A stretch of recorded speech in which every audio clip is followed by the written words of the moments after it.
Okay, so today I'm going to be going over on how to make a gluten-free, keto-friendly, low-carb, pork-free meatloaf. And yes, I did say pork-free. Who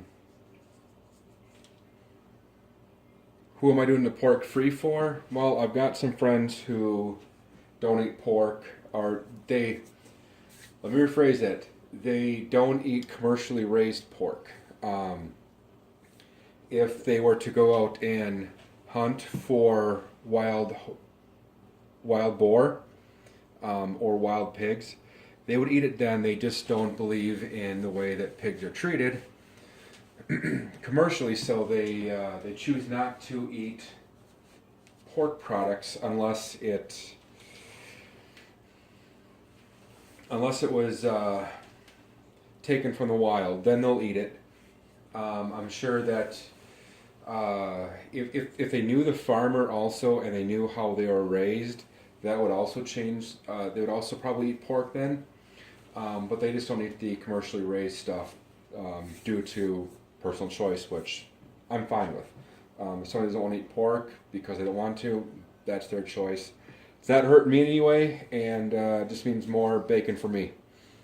So anyways, on to this recipe. So this is a gluten-free, keto-friendly, low-carb meatloaf that also happens to be pork-free. So in this bowl, what I've got is 3 pounds of beef. If you want to, you can also use ground up turkey, like a turkey burger, just 3 pounds of it. What we're also going to need is 2 eggs. We're going to need a teaspoon of lemon pepper. I happen to be out of that, so I'm not going to put lemon pepper in. I'm going to put into some regular pepper. You need 3 tablespoons of minced dry onions. I happen to be out of that also, so instead I'm going to use fresh onions. And when you do the conversion from dry herbs to fresh, you need to triple the amount. So rather than 3 tablespoons, I'm going to need about 6. 3 tablespoons of parsley, about a teaspoon of dry mustard powder, and that should be about it. Probably will need a little bit of, if you want this dairy-free also, it also is going to need a little bit of a liquid, so 1/4 cup to a 1/3 cup of either, you can use almond milk or you can use heavy whipping cream. And the other thing I forgot is, normally in this, I would either, to make it gluten-free, I would use gluten-free breadcrumbs. But since I'm making it keto-friendly also, can't use breadcrumbs, normally I would use pork rinds. But to make this pork-free, we can't use pork rinds. And pork rinds are basically just fried pig skins. So instead, what we're going to use 3/4 a cup of grated Parmesan cheese, and that's going to be the binder.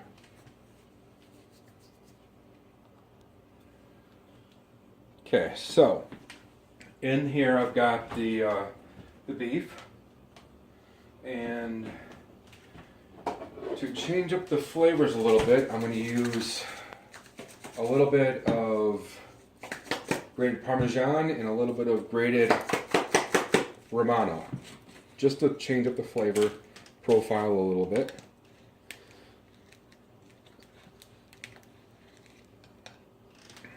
One. This is a 1/4 cup I've got here. 2. So we need 3/4 cup of this.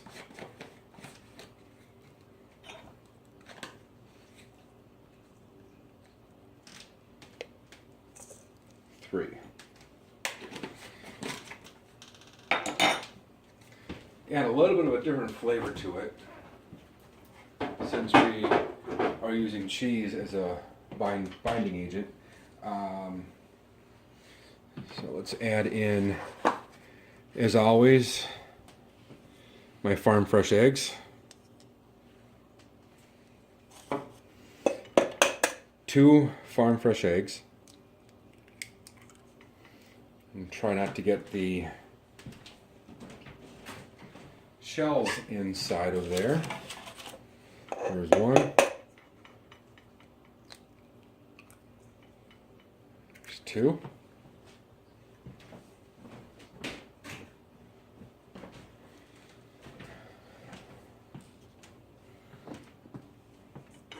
I'll reach around here and grab my measuring spoons.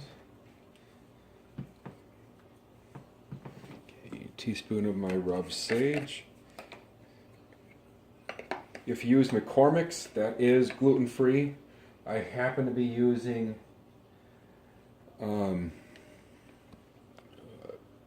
Tenutas. It's from my hometown. They are gluten-free. I have not had an issue with them so far. So let's see, we got a teaspoon of the sage. We need a teaspoon of the dry mustard powder. And then we needed 3 tablespoons of the dry onions, which I was all out of the dry onions. We're going to do, so we need 3, 4, 5.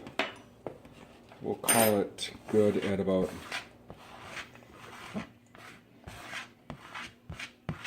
probably about 7 or 8 tablespoons there, because we need to triple it. And here's a tip for you people that don't like or that can't stand the onions burning your eyes while you're cutting them. Here's one tip for you that will save you. Find someone who wears contact lenses and have them cut them up. I wear contacts. Cutting up onions don't bother me. As long as I'm wearing my contacts, it does not bother me at all. As soon as I wear glasses, my eyes are watering like crazy and I can't stand them at all. So I've learned that if I'm going to be cutting up onions at all, that I should be wearing my contact lenses. 3 tablespoons of parsley. And then I had said we needed some liquid in here, which is going to come in the form of, I'm going to use heavy whipping cream. You can use almond milk if you want. That should work to appease if you want to be dairy free. It also works for keto friendly.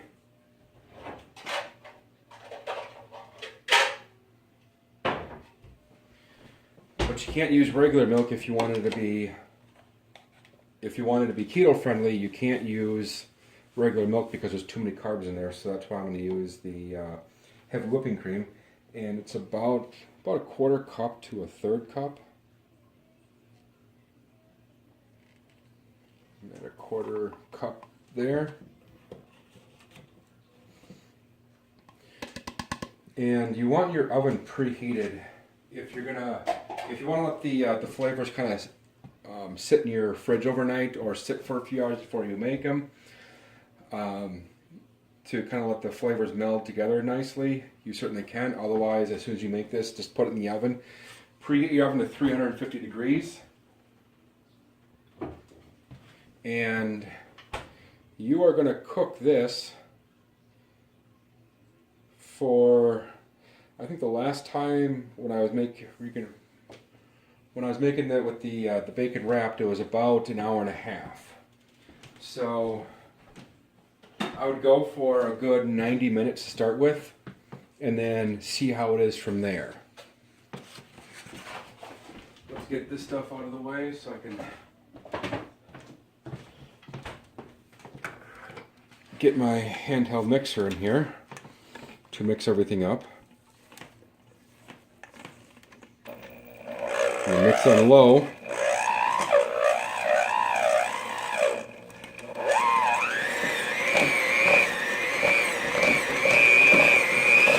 You certainly can just get down and dirty and just mix it with all of your hands. Whichever one works for you is fine.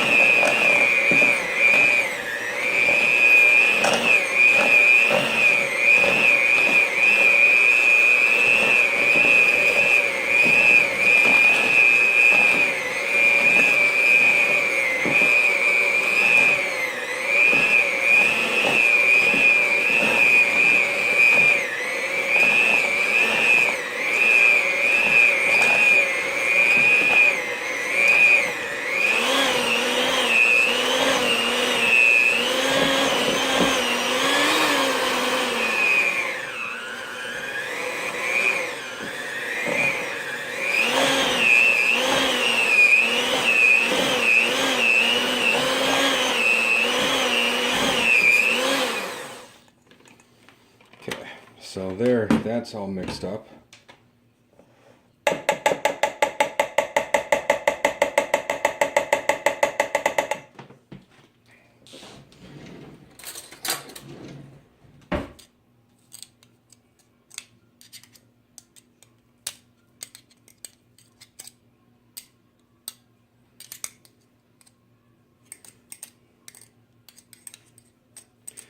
Now, the one hard thing about getting these things clean in dishwasher, it does take a few times if you just throw them in like this. If you let them soak for a few hours, then the meat will come off. Otherwise, you can just wash them by hand or pick all the meat off. Whichever one works for you. Okay, so now we got that done. So now I've got my loaf pan.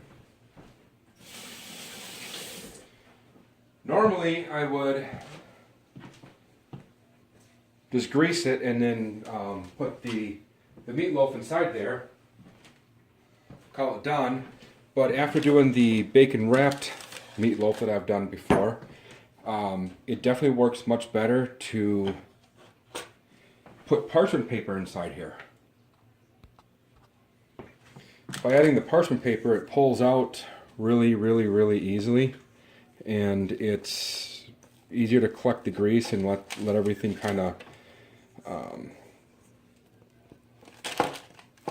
gel up a little bit, and you can easily throw it away because you don't want to put it on your drain for obvious reasons, because it's going to clog up your drain. And yeah, it just comes out a lot easier. So now I can take this wonderful meat,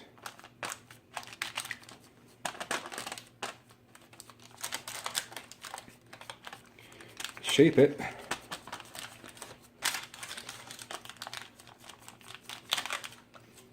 as so.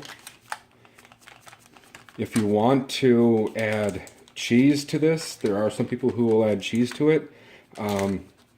All that you would do is you would use less meat, of course.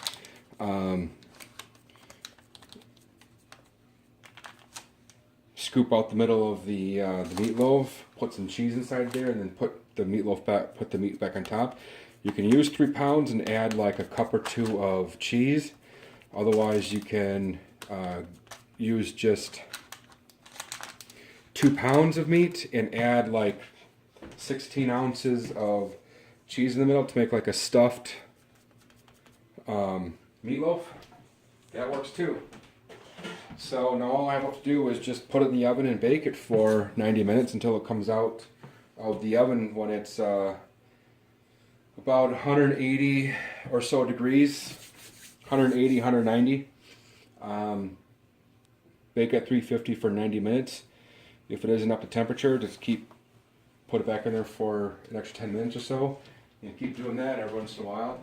Or put it in for 10 minutes, check it after 10 minutes is done, see if it's up to temp to where you want it to be. If not, put it back in for another 10 or 5, until it's up temp. And I'll show you what it's like when it's all done.